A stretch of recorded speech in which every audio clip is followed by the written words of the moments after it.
ठीक है जी, question number 2 कर रहे हैं हम डेप्रिसिएशन का।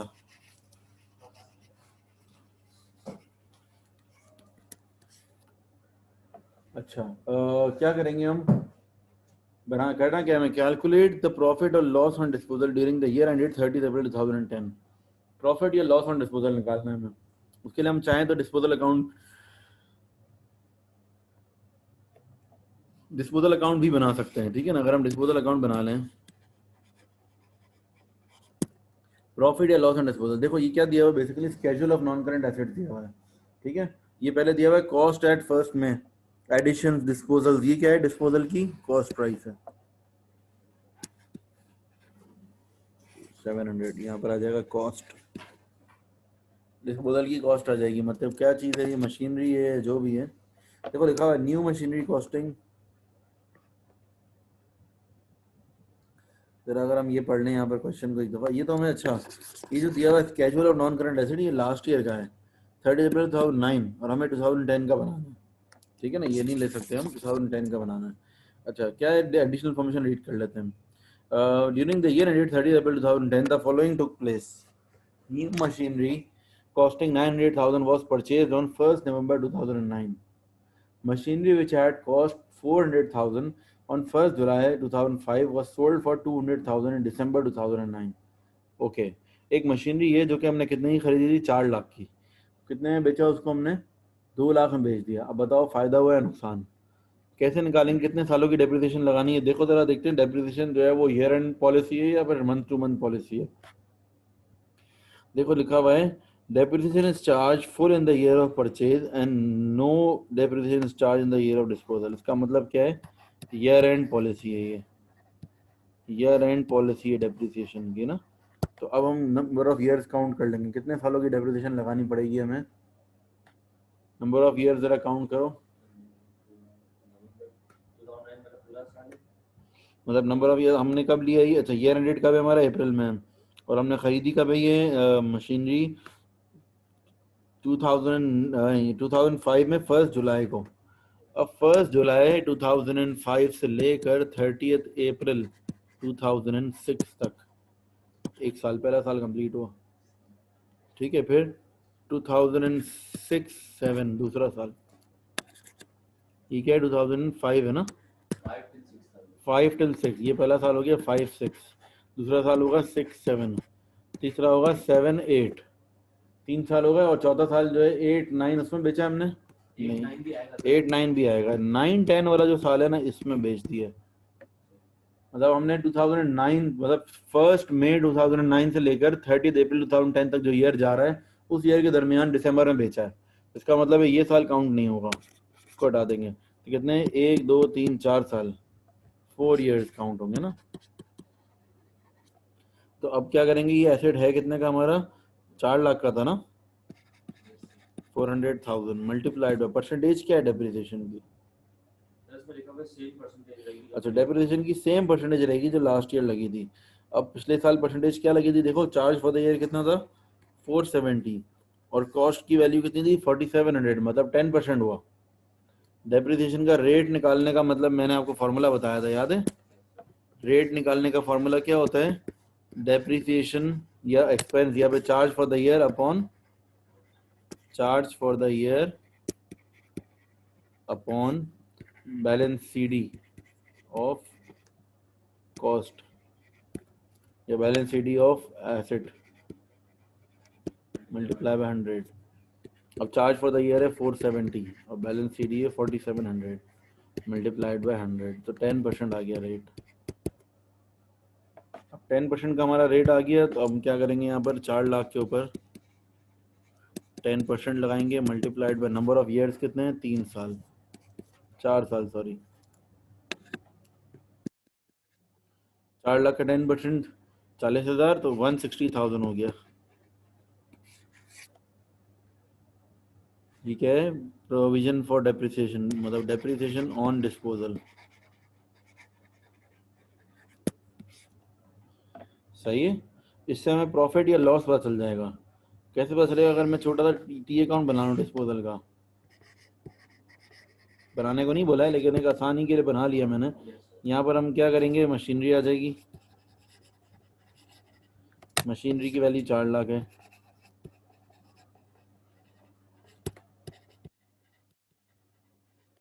और प्रोविजन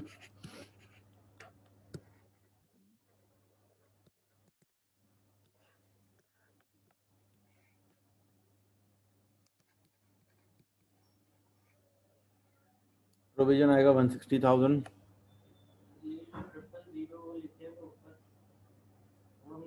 लगा रहा हूँ ना, मैं 000 भी लगा रहा हूँ साथ में।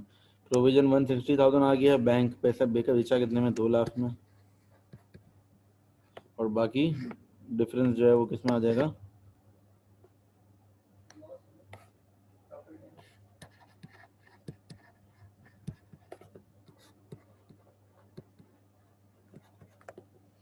लॉस हो गया 40,000 का।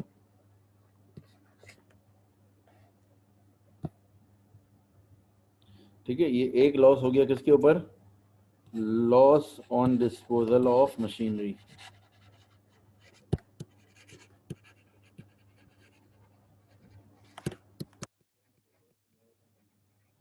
ये एक चीज हो गई मेरी। अच्छा, लेकिन अभी क्वेश्चन कंप्लीट नहीं हुआ। नीचे नेक्स्ट एंट्री पे जाते हैं, एक और चीज भी कुछ बेची है शायद। Loss on disposal of machinery हो गया ये तो। ठीक है, अब हम जाएंगे इसके ऊपर। सेकंड एंट्री पढ़ेंगे। पहले आप लोग यहाँ तक कर लें सब। सेकंड एंट्री में बोला हुआ है 3 new motor vehicles were purchased on 1st April for 280,000 each. 2 motor vehicles which had been purchased on 1st March 2007 for 200,000 each were taken in part exchange. The part exchange allowance was 60,000. Part exchange का क्या मतलब होता है? Part exchange का मतलब है मेरे पास ये मोबाइल है, ठीक है, ये मोबाइल मैंने दिया और नया खरीद लिया। अब नया मोबाइल समझो 1 लाख का है। मैं बोलूँगा ये पुराने की क्या वैल्यू आपने लगाई है? वो बोलेगा पुराने की 30,000 लगा रहा हूँ मैं आपके। तो मुझे ऊपर से कितने पैसे देने पड़ेंगे? 70। ठीक है, लेकिन ये अकाउंटिंग के टर्म्स में ये दो अलग अलग ट्रांजेक्शन हैं। ये 70,000 का कोई कोई ट्रांजेक्शन नहीं है। बेसिकली ट्रांजेक्शन किसकी है बताएं? 1 लाख का नया खरीदा और 30 का पुराना बेचा। ये पार्ट एक्सचेंज है ना, बेसिकली ये क्या है कि इतने में बिका है, ये डिस्पोजल की वैल्यू है। ठीक है ना, इसको और कुछ नहीं है। ये part exchange means this is the value of disposal. ठीक है, तो बेसिकली ये क्या हो जाएगा आपका? 60,000 जो है वो डिस्पोजल में चला जाएगा। तो अब इसमें भी ये निकाल लेते कब खरीदी हमने ये एसेट जो बेचे हैं। 2 लाख का एक खरीदा था कितना? 1 मार्च 2007 को। तो अब ये मोटर व्हीकल की बात कर लेते हैं। हमने खरीदी है 1 मार्च 2007 से लेकर 30 अप्रैल।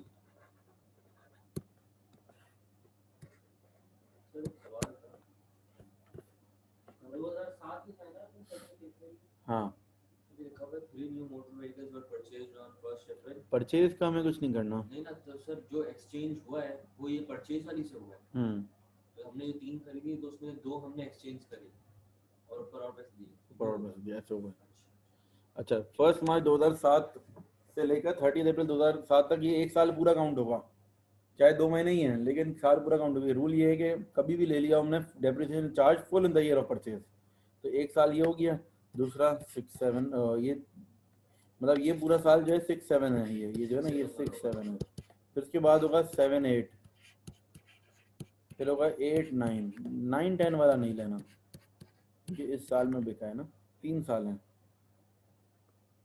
तो डेप्रिसिएशन क्या होगा? डेप्रिसिएशन हमारा होगा फिर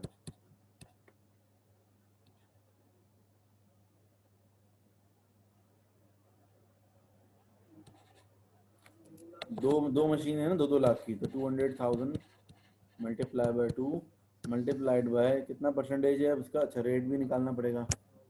मोटर व्हीकल्स का रेट क्या है भाई? मोटर व्हीकल्स का रेट 750/3000। रेट मोटर व्हीकल्स का 750/3000 इंटू 100, 25% आ जाएगा आंसर। देखो कैसे निकाला, वही फॉर्मूला लगाया, charge for the year upon balance see of asset. ठीक है ना, 750/3000। तो ये हो जाएगा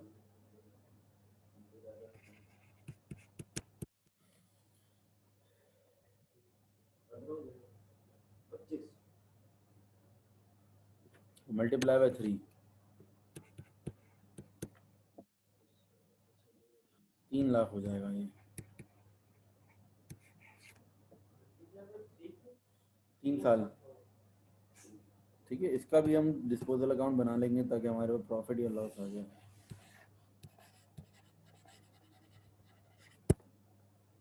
यहाँ पर आ जाएगा मोटर व्हीकल की कॉस्ट है कितनी, 4 लाख, 2-2 लाख की दो हैं, 4 लाख एक साथ कर दिया मैंने। तो इसके बाद प्रोविजन फॉर डेप्रीसिएशन 3 लाख, और बैंक में कितना आएगा, कितने बेचा, बैंक तो नहीं है बेसिकली पार्ट एक्सचेंज है, यहाँ मैं पार्ट एक्सचेंज लिख देता हूँ।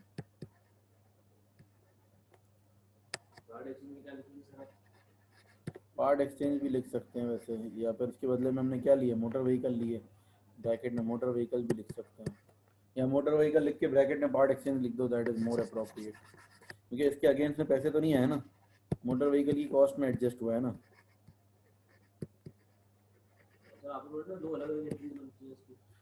हाँ लेकिन यूँ तो एंट्रीज अलग अलग होती है, लेकिन पेमेंट हम कर रहे होंगे तो हम उसको ये तो नहीं बोलेंगे ना पहले आप 30 मुझे दो फिर मैं आपको लाख पूरे दूंगा, पेमेंट 70 की कर रहे हैं ना, तो हम क्या करेंगे जब एसेट की एंट्री बनाएंगे ना, एसेट डेबिट करेंगे लाख से, कैश क्रेडिट करेंगे 70 से। हाँ लेकिन क्या करेंगे, डबल एंट्री क्या बनेगी, एसेट डेबिट हुआ लाख से, अगर मैंने एग्जाम्पल दी थी उसके ऊपर, एसेट डेबिट होगा लाख से, 70 में कैश दे रहा हूँ, कैश क्रेडिट करूँगा 70, और 30,000 रुपये में मैं ये डिस्पोजल अकाउंट लिख दूंगा कि डिस्पोजल के जो पैसे आ रहे थे वो एडजस्ट हो गए यहाँ पर। यहाँ पर 60 है, खैर इसमें क्वेश्चन 60 मल्टीप्लाई बाई 2 120 हो जाएगा, इसमें क्या हुआ, ये 420 हो गया, फ़ायदा हो गया हम 20,000 रुपये का।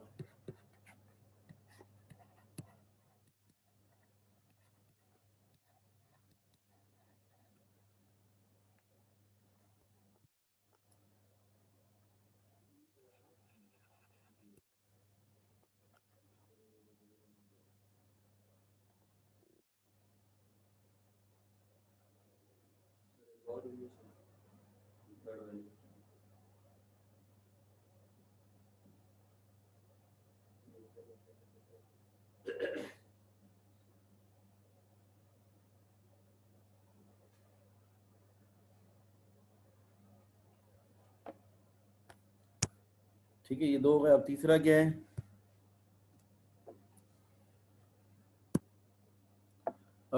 one vehicle which had been purchased for 360,000 on 31st January was involved in an accident. The insurance company decided that it could not be repaired and gave compensation of 210,000. Depreciation is charged for full in the year of for full year। ना वही बात, ये तो हम पढ़ चुके हैं, ये तो पॉलिसी है। बोले भाई एक व्हीकल है जो कि 3,60,000 रुपए की थी, ठीक है, एक्सीडेंट हुआ इतना खतरनाक कि वो टोटल लॉस हो गई गाड़ी। इंश्योरेंस कंपनी ने बोला भाई रिपेयर नहीं हो सकती, ये 2,10,000 रुपये कॉम्पनसेशन मिलेगा। इसका मतलब हम अज्यूम करेंगे 2,10,000 में हमने गाड़ी भेज दी इंश्योरेंस कंपनी को, ठीक है, तो ये भी डिस्पोजल की तरह ही ट्रीट होगा। कब खरीदी थी गाड़ी, परचेज ऑन 31 जनवरी 2009, तो 1 साल की डेप्रिसिएशन होगी, 31 जनवरी 2009 से लेकर 30 अप्रैल 2009, 1 साल पूरा काउंट होगा ये, 1 ईयर काउंट होगा ये, ठीक है। इसकी डेप्रिसिएशन कितनी होगी, ये 3,60,000 की है कॉस्ट इसकी, इंटू 25%, 90,000 डेप्रिसिएशन होगी। इसका भी डिस्पोजल अकाउंट बना लेंगे।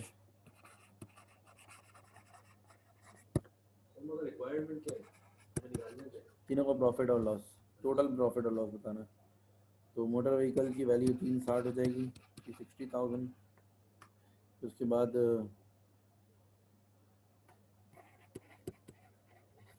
90,000,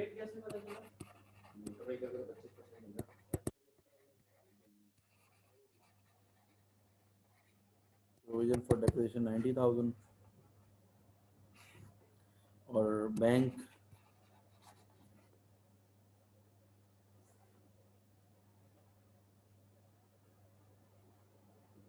में आ जाएगा, कितनी दिए, 2,10,000 दी ना इंश्योरेंस कंपनी ने, लॉस हो गया बाकी।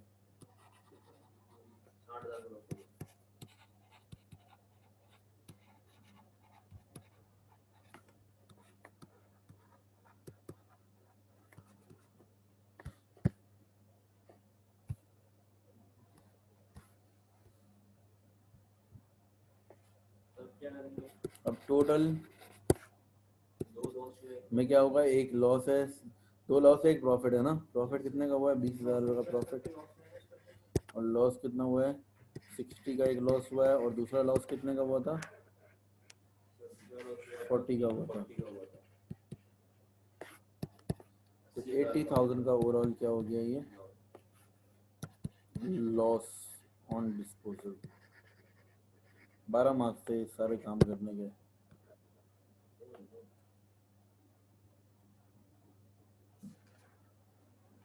प्रॉफिट और लॉस ऑन डिस्पोजल्स, इसका मतलब अलग अलग बताना था सबका, एक साथ टोटल करने की ज़रूरत भी नहीं थी, बस अलग अलग हमने बता दिया। ठीक है ना, ये वाला डिस्पोजल था मोटर व्हीकल का, ये वाला भी ये मोटर व्हीकल का था ये भी, और ऊपर वाला जो था वो डिस्पोजल था मशीनरी का। ठीक है भाई, अब क्या करना है नेक्स्ट स्टेप में, पहले आप लोग ये कर ले, मैं थोड़ा जूम आउट कर देता हूँ उसको, आराम से आप लोग इसको कॉपी कर लो सारा। ठीक है, अब इसके बाद क्या करना है, मैं schedule of non current asset बनाना है। Schedule of non current asset क्या होता है, जो ऊपर बना हुआ है ना, सेम उसी फॉर्मेट पे नेक्स्ट ईयर के लिए बनाना है। देखो ऊपर जो बना हुआ है टेबल, एस एफ पी नहीं, बेसिकली क्या है, ये schedule of non current asset होता है, पूरे नॉन करंट एसेट की डिटेल है। देखो जरा गौर से बेटा आप लोग सब, ये जो ऊपर बना हुआ है ना, ये टेबल जो बना हुआ है, ये टेबल बनाना है आपको वापसी, इस मंथ का, इस साल का। हाँ अब इस साल के लिए बनाना है ये टेबल, ये तो लास्ट ईयर का बना हुआ है ना। देखो मैं इसको थोड़ा सा जो है ना ये आसानी के लिए यहाँ पर कॉपी कर देता हूँ, इसको देखते हुए बनाना है, ऐसा ही बनाना है वापस।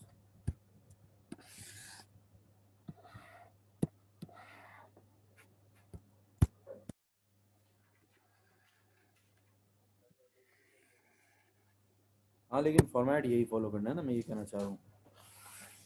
अब आप क्या करोगे, स्टार्ट करोगे, लिखोगे non current assets,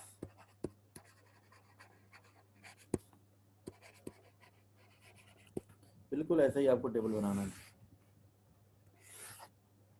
machinery $000, motor vehicles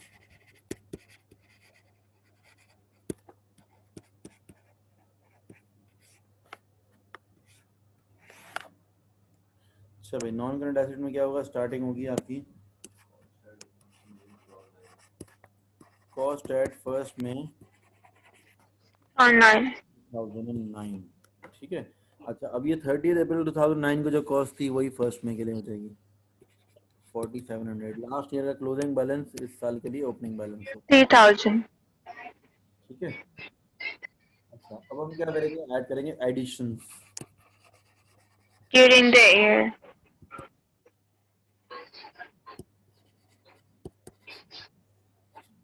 sir पे ये मल्टीप्लिकेशन होगा ना, इसके लिए 2,80,000 मल्टीप्लाई बाय 3। सी होगा। एडिशंस में क्या हुआ है देखो, new machinery costing 900,000 was purchased on first November. 900,000 का मशीनरी ले रहे हैं ना बेटा हम, और मोटर व्हीकल्स में जी 280 मल्टीप्लाई बाय 3 होगा, सही कह रहे हो आप। अच्छा मशीनरी में तो 900,000 आ जाएगा, 900, और मोटर व्हीकल्स में क्या होगा, 280 मल्टीप्लाई, 840। तो ये हो जाएगा 840।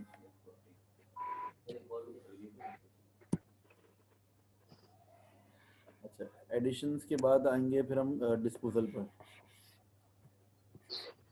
सर डिस्पोजल जो होगा वो 2 मल्टीप्लाई बाय 2 होगा, फिर प्लस।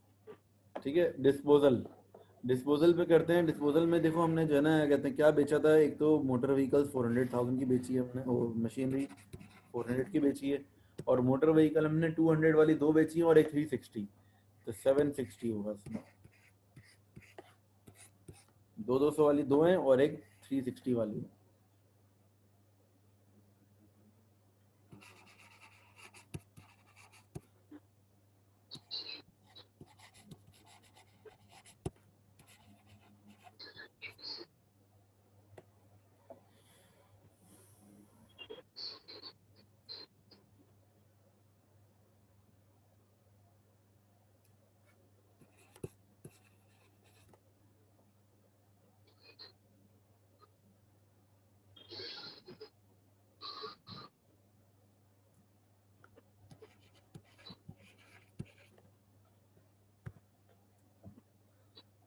चलिए ये हो गया आपके पास।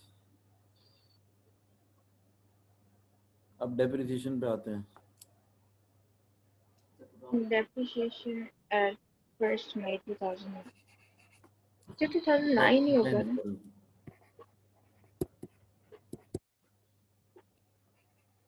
Depreciation at 1st May 2009।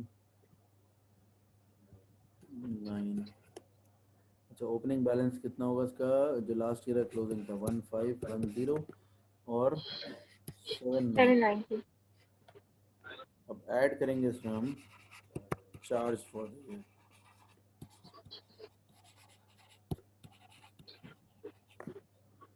Add करेंगे चार्ज फॉर द ईयर। तो चार्ज फॉर द ईयर हमारा कितना हो जाएगा? ये 5200 के ऊपर हम परसेंटेज अप्लाई करेंगे। 10% था ना मोटर व्हीकल्स का, तो 520 हो जाएगा। और मोटर व्हीकल्स का 25% था, 3080 का 25%।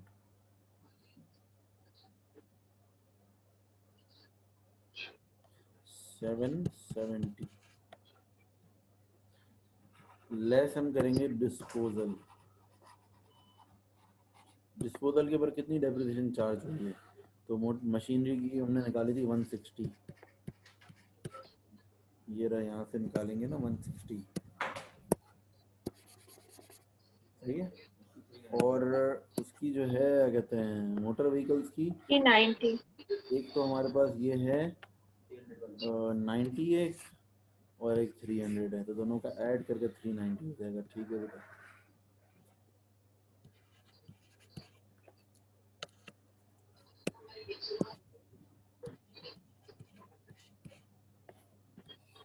तो अब टोटल करेंगे 1870. 1 1870.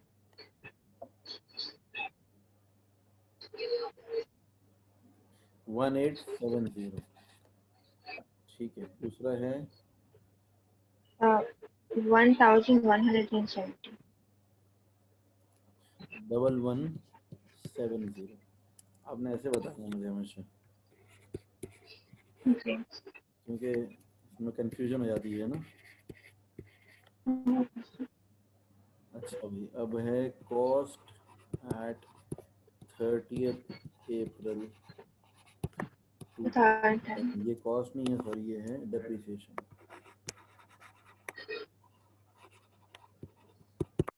ठीक है। अब हम इनको माइनस कर देंगे तो नेट बुक वाली आ जाएगी। नेट बुक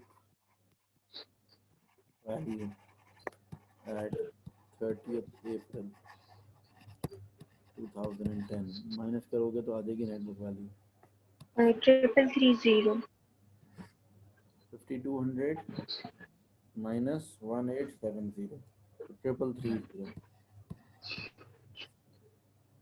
And उसका है 1910.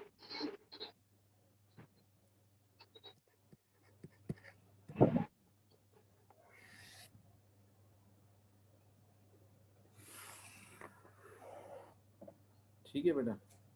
तो ये हमारा ये वाला पार्ट कंप्लीट हो गया, schedule of non current assets का। कंप्लीट कर लें आप लोग, अगर स्क्रीनशॉट लेने हैं तो ले लें।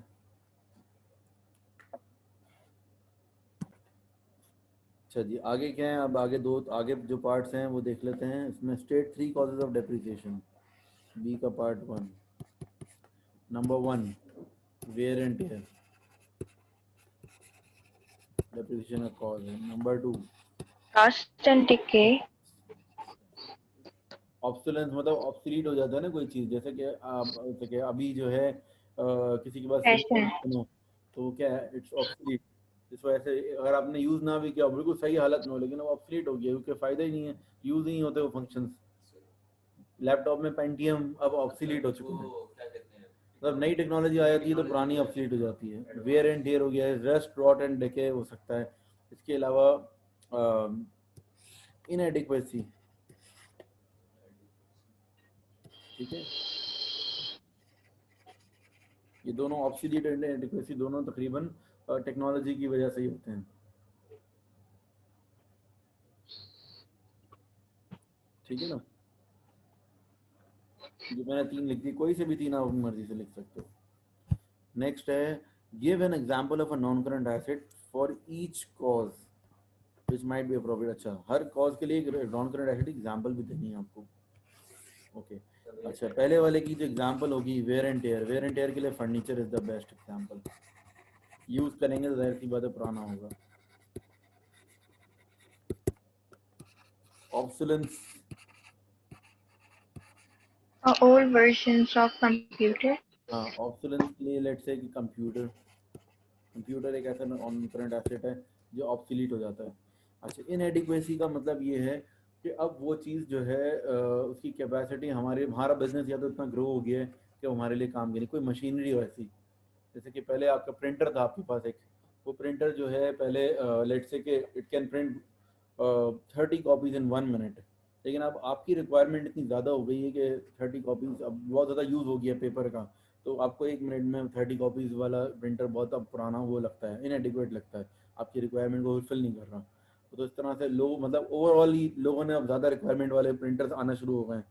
तो ये this is similar to obsolescence, लेकिन ये भी एक है, ठीक है ना। तो इनएडिक्वेसी, प्रिंटर लिख लेंगे, कोई मशीनरी हो फैक्ट्री में, प्लांट एंड मशीनरी के लिए भी हो सकता है कि अब वो इनएडिक्वेट है, हमारी फैक्ट्री की रिक्वायरमेंट ज़्यादा है और वो जो है ऐसी चीज़ है कि उसका कैपेसिटी कम है, ठीक है। These are the things. और कोई पार्ट है इसका? State 4 factors which must be taken into account when deciding how much depreciation to charge. Depreciation charge करने के लिए हमें कौन कौन से फैक्टर्स दिमाग में रखने चाहिए? Factors determine